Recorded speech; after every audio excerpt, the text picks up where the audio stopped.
Hello, everybody, and welcome to That Wrestling Show, the podcast where all pro wrestling matters. I am your host, Bill Yankovi, and I'm not going to make you guys wait. I'm not going to make you wait today. I'm going to get right into the review of Extreme Rules from this past Saturday. And I'm going to say it right off the bat. For the most part, I thought this was a pretty decent to good show. The 6 matches, they stuck with it, and that's just what it was. And like I said, I thought it ended up being, for the most part, a good to decent show. So, the first match of the pay-per-view was the Donnybrook match between the Brawling Brutes and Imperium. This was just a fun fight to watch with all 6 of these guys. I'm really enjoying the Brawling Brutes Imperium angle at this time. It's just been a lot of fun to watch. And again, all 6 of these guys, it just looked like they had an absolute blast out there.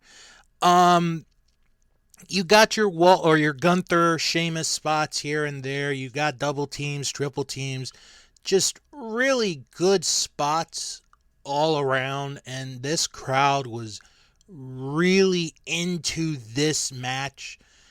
And it was a really hot way to start off the pay-per-view. The end of the match saw Sheamus hit the bro kick on Vinci to get the 3 count and the victory in this one. A really fun, good, strong opening match to start this pay-per-view. I gave it a B+, and Dave Meltzer gave it 4.5 stars. So we go from that to the Extreme Rules match where Ronda Rousey challenges Liv Morgan for the SmackDown Women's title. And this was, unfortunately, the worst match of the entire pay-per-view. After you get such a good match, you go down. I don't know what happened here. I really don't know. I don't know if it was Liv wasn't up to the task, or if maybe the chemistry between the two died down. I'm not really sure what to say on that one. But, the different baseball bat shots didn't really come off good, and the different things that both women were trying, it just did not work, and it just seemed like whenever Ronda would do something, she would try and put emphasis on it, but it just didn't work. And then when Liv did it, it was even worse, which is kind of hard to imagine, but it was. And you had near falls during the match, and the match ends with Ronda getting a choke onto Liv Morgan. And something I noticed at that point and towards the very end, like when it got to the very end of the match, if you looked very closely, you saw Liv Morgan smiling. And that kind of threw me for a curve. I was like, what in the world is Liv smiling about? Well, maybe we'll find out in the near future. Ronda Rousey wins back the SmackDown Women's Championship. I gave this a D+. Meltzer gave it 2 stars. So the next match was the strap match between Drew McIntyre and Karrion Kross. And we had some extracurricular activity before the match began. Karrion Kross did not put the strap around his wrist. McIntyre went after him. They were outside for a few minutes. And then once they got the strap on the wrist of Kross, that's when the match began. And it's like, okay, maybe there's something here. Maybe there's something that's going to happen, but it just didn't really go. It didn't really do anything. And then the end of the match, Scarlett gets in the ring and she ends up pepper spraying Drew in the face, right in the eyes. And then Cross hit a move and he got the 3 count and the victory. And I was watching this show with Steve and Ted, who have been on here before. And I said during the match, I'm still waiting for the one match, the one moment that's gonna, get me over with Karrion Kross. Like, I'm gonna like Karrion Kross. I'm gonna like this whole character. I just can't. I still can't. It was a decent match. The right guy went over, but I just can't. I just can't get over, Cross and Scarlett. I don't know what it is. I just can't get into them. I gave this a C. Meltzer gave it 3.25 star. He was a bit nicer to that match than I was. Then we have the ladder match, Bianca Belaire and Bayley, which was really good. I really enjoyed this match. And there was no Asuka, no Alexa Bliss. They were taken out the Monday prior to the event on Raw, almost at Nitro. Just good back and forth between the two ladies. Bayley hits an elbow drop onto the ladder from the outside, which looked like a really good, dangerous spot there. The other members of Damage Control got involved, Dakota Kai and Io Sky. Bianca hit a double KOD with both women on her shoulders. Bayley tried to, sneak, get the belt, but Bianca caught her, knocked her down, and then she hit a KOD on a ladder, which pretty much took Bayley out of the equation. And Bianca went up to grab the belt, retain the Raw Women's title. Again, this was another good match. I gave this a B+. Meltzer gave this 3.5 stars. So I guess maybe I was a little nicer? I don't know. So then we go to the I Quit match between Edge and Finn Balor. This was another good match, and this went all over the place. It was in the ring, out of the ring, in the crowd, up the stairs, down the stairs, almost to the concourse. This was just a real fun match. These fans were really getting their money's worth with this match.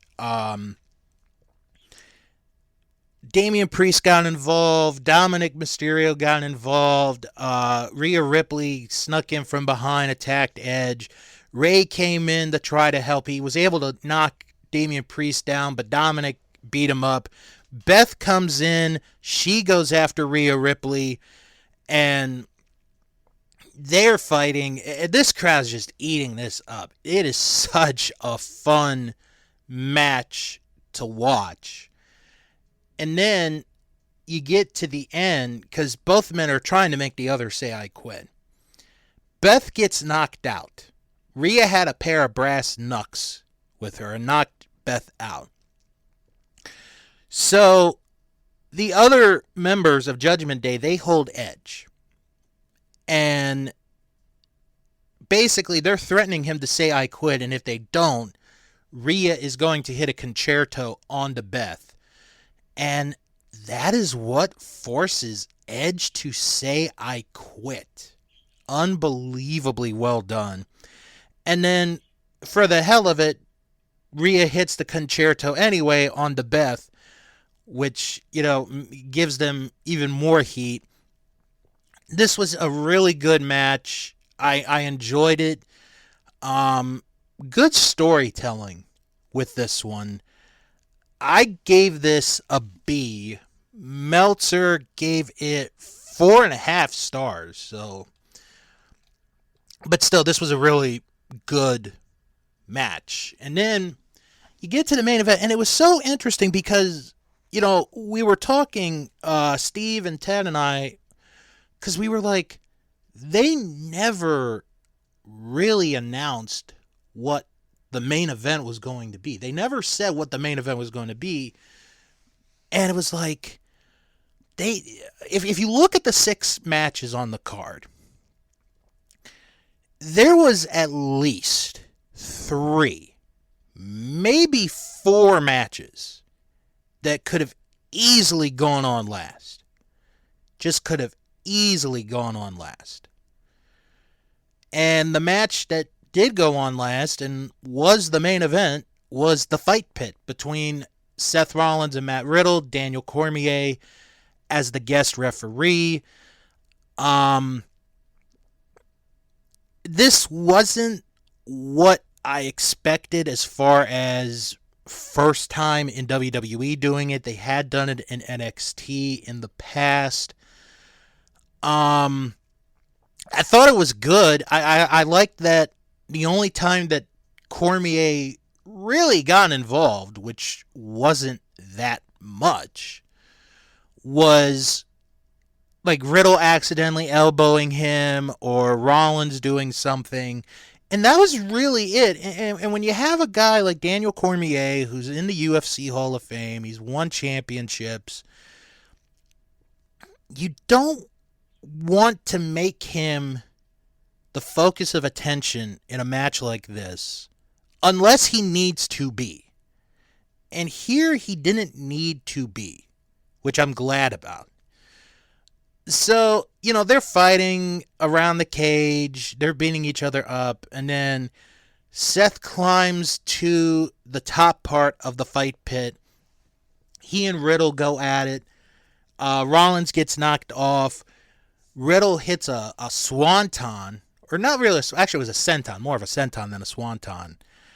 And then he locks in a submission. Rollins taps out, and Riddle gets the win. And I think that's the end of the feud, which kind of surprises me because you leave them each at 1 apiece. Maybe you want to do one more? I'm not really sure.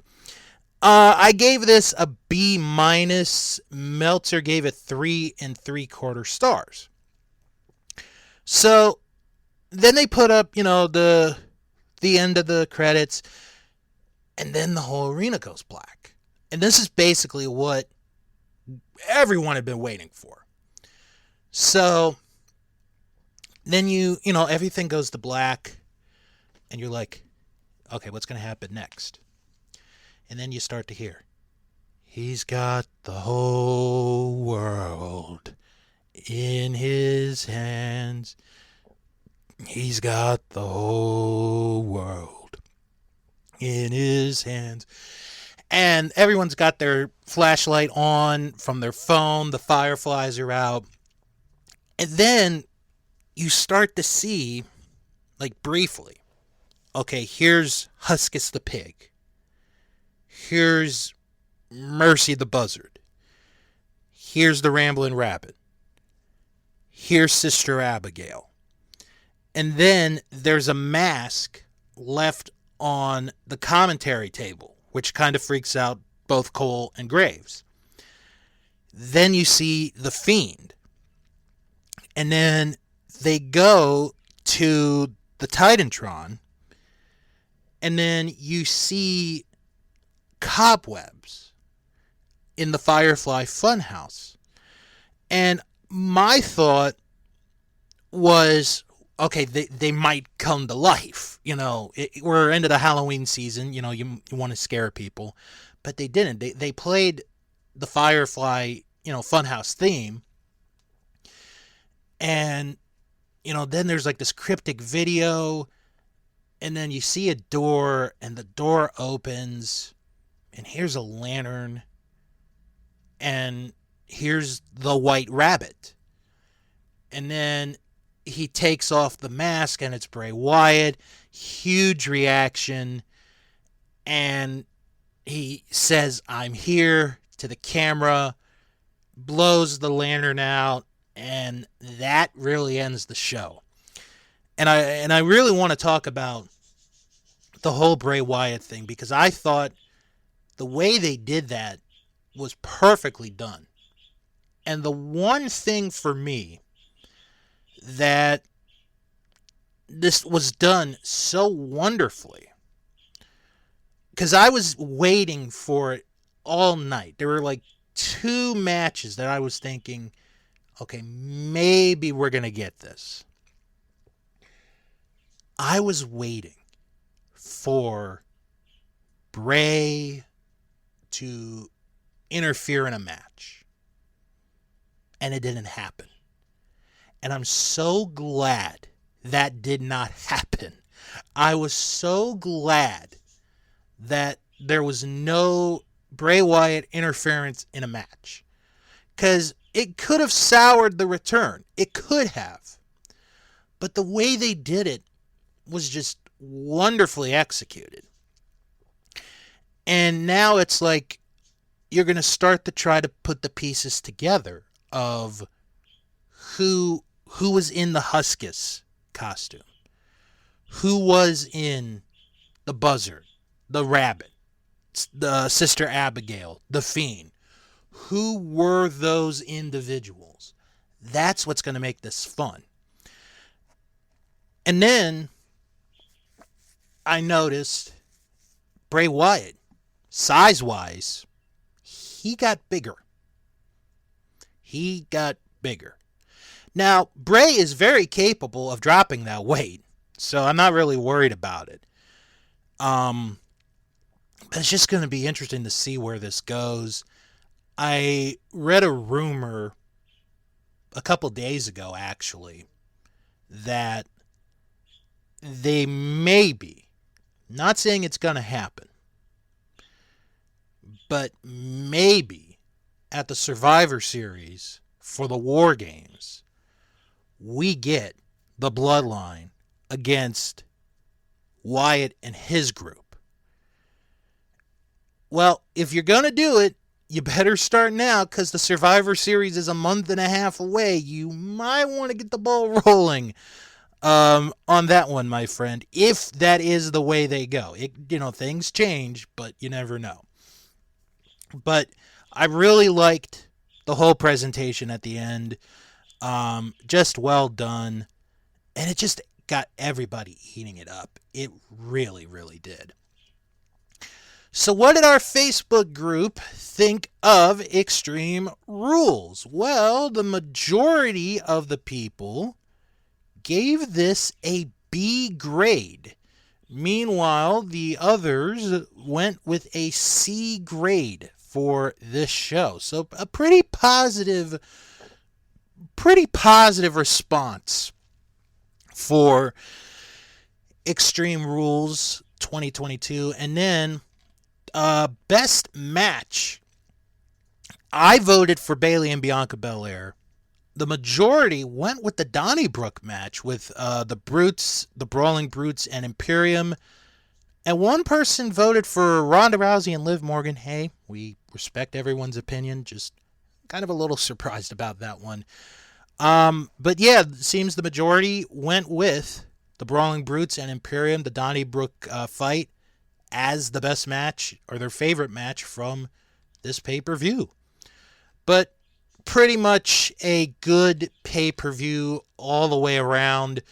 It did have a couple of, low points. The Extreme Rules match was kind of meh, and the strap match could have been a little bit better. But other than that, a pretty good pay-per-view. I enjoyed it. It was a fun show. Let's just say that. It was a fun show all the way around. So, a couple of pieces of news that I want to talk about. Then I want to get into the other big news of the week, I think. Gallows and Anderson back to WWE. There were reports on Monday that it was coming within a couple weeks. Well, it ended up being that night. So, Gallows and Anderson back in WWE. You saw on Raw they are with AJ Styles. The OC is back together. Looks like they're going to be feuding with Judgment Day. And that looks like it could be heading towards Survivor Series and a War Games match there. Haven't heard completely that it will, but we'll have to wait and see how that goes. Renee Paquette back on television. She made her debut on AEW Dynamite this past Wednesday night with a pretty nice reception. As long as she is an interviewer, I don't think I'm going to mind this. I really don't. She was a good reporter. I did not mind her at all. Commentator was kind of hit and miss, but as a reporter, an interviewer, I thought that was her strong suit. So I like this because now that, besides Tony Schiavone, you've got her. You don't really need Alex Marvez, and I don't think you need that young lady either. You could just have Schiavone and Paquette there, and you're good to go. You're good to go. Now, staying with the family there, Jon Moxley signed a 5-year contract extension with AEW, which also kind of gives him a promotion because he's going to be a mentor and a coach as well for AEW. There are some things in the contract. He can wrestle in New Japan Pro Wrestling. Independent dates probably going to be very limited at this point, as you saw or heard last weekend. He had the match with Nick Gage, and Nick Gage beat Moxley for the Game Changer Wrestling Heavyweight title. So John, for now, I think is done with Game Changer Wrestling.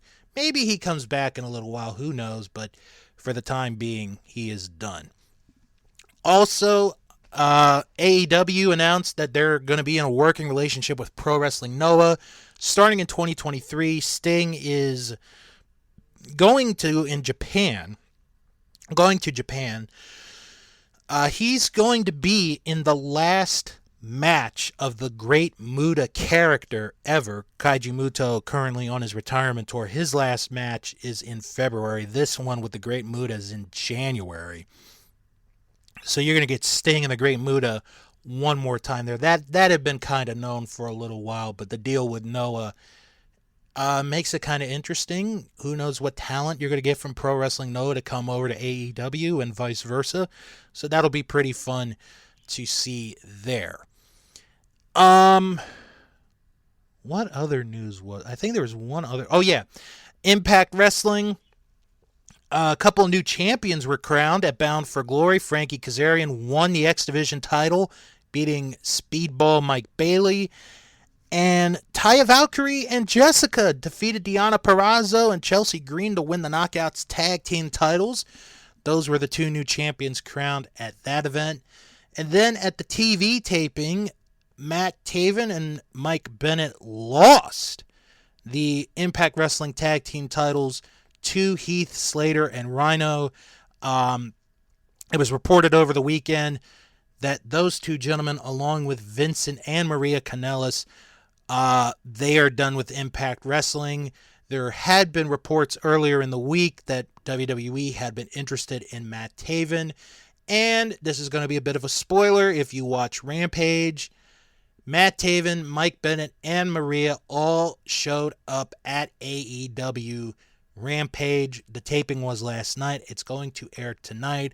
Have not heard yet if they have signed contracts with AEW or if they're just doing, a few appearances here and there, and then what they do after remains to be seen. All right, the other big story of the week in pro wrestling comes from New Japan Pro Wrestling, because during their Declaration of Power event on Monday, they announced a tournament would begin today to crown the first ever New Japan Pro Wrestling World Television Champion. And If you have seen the belt, it is a very interesting looking belt, to say the least. My first thought was it kind of looked like an Apple Watch. And I showed my mom the photo of the belt, and she actually liked the belt, which is kind of interesting. I did not expect her to like the belt, but she does. So the tournament began today. I'll break down the brackets in a moment. The finals are going to be held at Wrestle Kingdom, with the winner obviously being the first television champion. Now, what I do like about this, but before I get into what the time, the rules of these matches are with the title, is you get to see the matches for free. Meaning, if you are not subscribed to NJPW World, you get to see the title matches on YouTube for free. You're going to get to see the title matches for free, which I really, really like. So you don't have to subscribe to NJPW World to see these title matches. So it's a really cool concept. So today was the beginning of the first round of the tournament. Dave Finlay defeated Yoshinobu Kanemaru, and Zack Sabre Jr. defeated Alex Zane. Finlay and Sabre advanced to the quarterfinals. Those two will meet on October 27th. The rest of the bracket, these matches are going to take place tomorrow. Jeff Cobb against Yoshihashi, and Evil against Aaron Hanare. On Sunday, Taichi will face Sanada, and Kenta will face Hiroki Goto. And then the final matches of the first round take place on the 26th of October, with Tomohiro Ishii against Ren Narita, and the Great Okan against Toru Yano.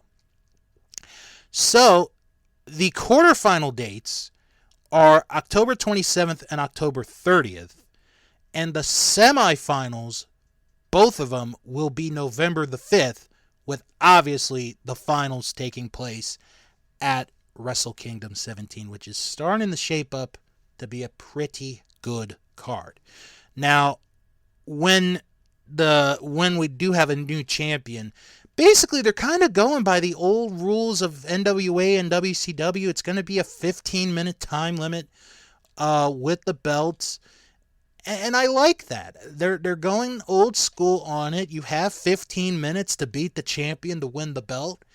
And I like that concept. I like that idea.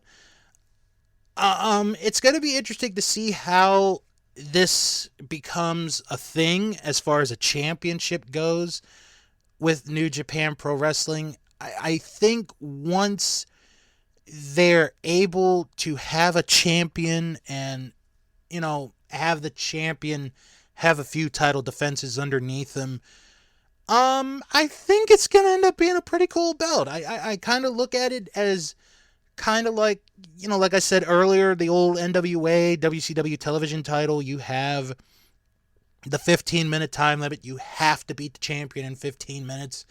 So it'll be interesting to see where this goes. If I had to predict the finals of this tournament, looking at the bracket, I'm going to say the finals will be Zack Sabre Jr. and Great Okan. That is going to be my guess for the finals of that tournament to be held at Wrestle Kingdom. Zack Sabre Jr. and Great Okan. And I think Sabre's going to end up winning that title. I think Zack Sabre Jr. will win the New Japan World Television title, be their first champion, and see where it goes from there. So, but who knows? Could be wrong, but when have I ever been right? There we go. Also want to mention real quick, Orange Cassidy beat Pac on Dynamite Wednesday in Toronto to win the AEW All-Atlantic Championship, his first title in AEW. Can you believe that? His first championship in AEW. Congratulations to Orange Cassidy. Well, that's going to wrap it up for the show this week. Going to get into the plugs. If you guys have any questions or comments, send an email, wrestlingman@thatwrestlingshow.com. If you have a question or if you have a comment, I will read them on the air, and I will give you my answer, give you my thoughts on them. Don't forget to follow the show on Twitter, Wrestling Show 11. Follow us on Facebook or on Instagram, That Wrestling Show.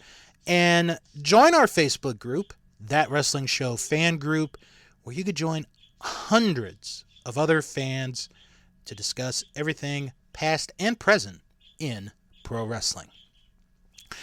Now it's time to plug friends of the podcast and podcasts you guys should check out, starting with our Vantage Point with Joe Murata and Michael Quinn.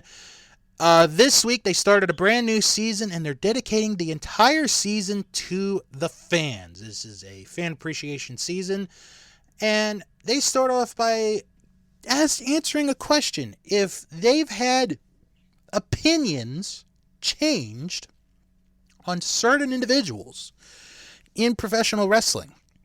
So that's a really good question. Plus a review, actually it's more of a watch along of Championship Wrestling as they're getting ready towards this show called WrestleMania. I don't know if you guys have ever heard of it, but apparently it's a big thing. Check it out on our Vantage Point, the Retro Wrestling Podcast. And a quick congratulations to the both of them. Their show yesterday just celebrated 6 years of existence. Congratulations to you guys. I know from experience it can be hard to keep a podcast going. 6 years is a good length of time. Check out Greetings from Allentown, GFA Live with Peter Winston and Don Keithy, as this week they watch and discuss SummerSlam 1992. They're going to have a lot of fun on that one. Check it out, GFA Live. Also, check out Juice Pro Wrestling, where this week they have an interview with Techno Destructo from Gwar. Want to hear that interview if you're a fan of Gwar or if you're just a fan of weird stuff? Check it out this week on Juice Pro Wrestling. And, of course, Memphis Continental Wrestling Cast with Luke Jennings, the #1 Memphis wrestling-related podcast in the United Kingdom. Actually, the only one. But still, check him out, Luke Jennings, Memphis Continental Wrestling Cast. Now, if you're looking for non-wrestling related podcasts, check out Dave and Ethan's 2000-inch Weird Al podcast, where up right now is 2 reviews of Weird Al shows from Lancaster, Pennsylvania. Okay, that's fine, but how about a review from the show that I was at in Williamsport in August? Come on, guys. You're kind of falling on the job there. But anyway, check out their review of those concerts from Lancaster, PA this week on Dave and Ethan's 2000-inch Weird Al podcast. Also, check out For Your Reference. Sorry about that. For Your Reference, a sports reference podcast where this week it is entitled Ball in the Family, where it is all about the Ball family, LeVar, LaMelo, and the others of the Ball family. I can't remember the rest of their names. There's so many of them. It's kind of like with the Kardashians. I can't keep track of who's who. Check out Sharks Pond, a South Park podcast. This week, I wrap up season 16 of South Park as I review the season finale of that episode, Obama Wins. That is this week's episode on Sharks Pond, a South Park podcast. And finally, you can check out Bill Learns Kingdom Hearts, the podcast with myself and Jim as we go through Kingdom Hearts 2. We are getting very close to the end of Season 3. We actually have including this week's episode. 3 episodes left of this season of Bill Learns Kingdom Hearts. Hope you guys have been enjoying it. I've been seeing it has been charting in Portugal, Australia, Spain. Thank you guys for your support there and everyone's support on that podcast. And hopefully I'll get it up today. If not, it'll probably be up this weekend. A brand new episode of Coliseum Corner where I will be reviewing the Coliseum video, Ricky the Dragon Steamboat. Okay, going to tell everyone right now, there is no new episode next week. Going to be on a very special assignment. Hi, Brian. But I will be back in 2 weeks for our annual Halloween episode. And I thought to myself, what am I going to do this Halloween? What am I going to do to give you, the fans, pure entertainment, while at the same time torturing myself? Well, there's one thing that I have to do, and if I don't do it this year or any other year, I might never get this ghost away from me. So in 2 weeks, I'm going to do a watch-along. I'm not going to say live watch-along because all these shows are recorded. But I'm going to do a watch-along of the Paul Lynde Halloween special. Yep. The joke that I've been using for many years, I killed it off a couple years ago. I'm bringing it back one last time, hopefully, to end it once and for all. The Paul Lynde Halloween special watch-along, along with your weekly wrestling news as well. Thank you all for tuning into this episode of That Wrestling Show, the podcast where all pro wrestling matters. Have a safe, wonderful weekend, and come back in 2 weeks, in just 2 weeks, for the Halloween episode of That Wrestling Show. I am Bill Yankovi. Thank you for listening, and as always, wrestle on!